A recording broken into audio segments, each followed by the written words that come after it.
Hello, dearest daydreamer. Welcome to the Isle of Neverwas and the Lost and Found Exchange. This time of year can be a frenzy of activity, so much to say and do. It can be a challenge to find a minute of peace during this busy holiday season. Let's press pause for a moment, spend a few heartbeats together, and share a story.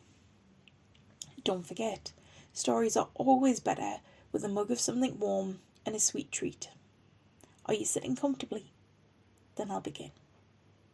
Today is the second day of Yule, and our focus is on restoration. You, my dearest daydreamer, have arrived at Castle Nod. King Otto and many of the islanders have gathered at the castle to finish the preparations for the Yule feast. Castle Nod is perched at the top of the hill. At the foot of the hillside is Chapel Oak and the Bluebell Meadows. The castle is surrounded on all sides by a dense and ancient woodland. During Yule, Castle Nod becomes a beacon on the hilltop, drawing people to it from the surrounding area. The oldest fairy folk on the Isle of Neverwas remember when the castle was a ruin. Its stone walls scattered across the hillside. When King Otto washed up on the wet yellow sand of Bubble Beach, he found that he had no way to return home. He is an actual Viking from back when Vikings were a thing. Otto had set sail more than 1,000 years ago. Passing through a storm, the sea was rough and violent, and it tossed him overboard. Otto is the only resident to have been transported forward through time. Nobody can explain how this happened. It took him a full week to recover from his journey through the portal. The Viking needed a purpose. He needed a sense of belonging. Otto set to work rebuilding the castle. Other folk from the island started to help the Viking.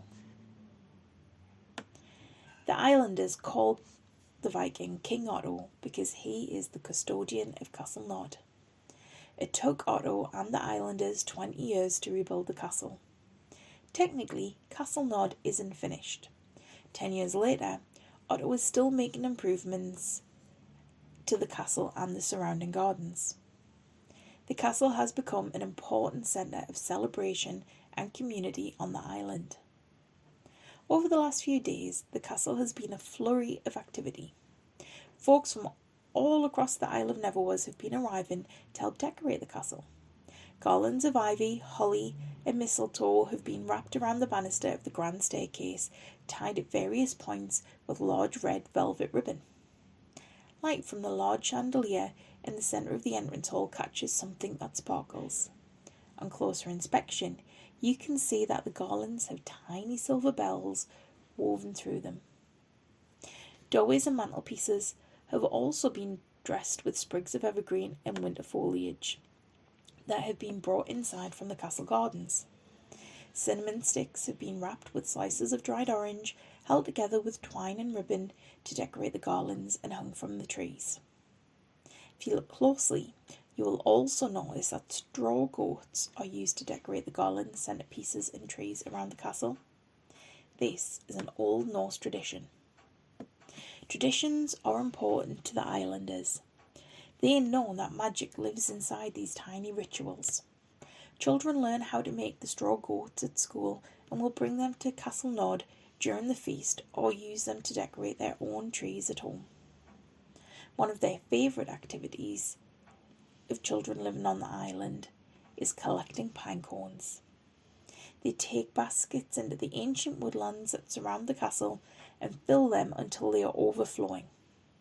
It is a fun activity, and on their return they are rewarded for their efforts with big cups of hot chocolate with marshmallows, slices of homemade apple pie and shortbread biscuits.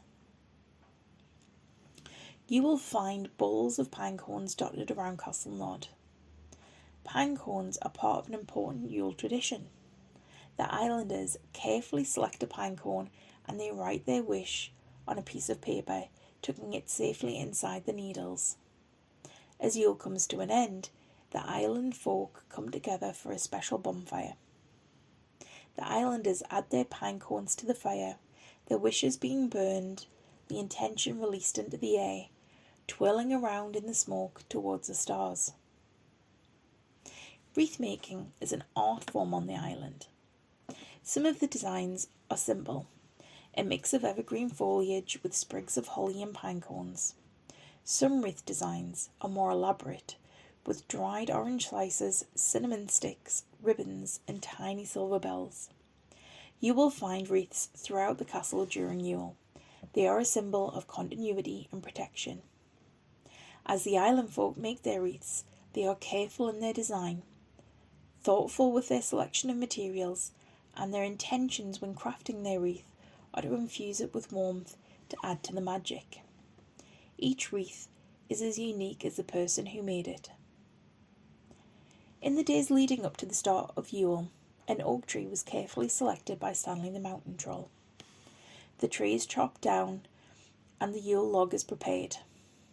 King Otto observes this ancient tradition and spends 2 whole days carving runes and protection symbols into the log. On the winter solstice, the log was placed on the fire in the Great Hall. The mountain trolls take it in turns to watch the fire, ensuring it remains lit for the 12 days of Yule. A simmer pot hangs above the fire containing orange, cinnamon, cloves, cranberries, allspice and pine. The festive aromas drift through the Great Hall. Similar pots hang in fireplaces throughout the castle. Observing these Yule traditions helps Otto to remember his friends and family from long ago. Yule is one of the times of year when he is able to feel more at home. Castle Nod is where the islanders choose to gather to celebrate Yule. We hope you can return tomorrow and join us for the Yule feast. For my daydreamers, mischief makers, and restless souls, welcome to the Isle of Neverwas. You are home.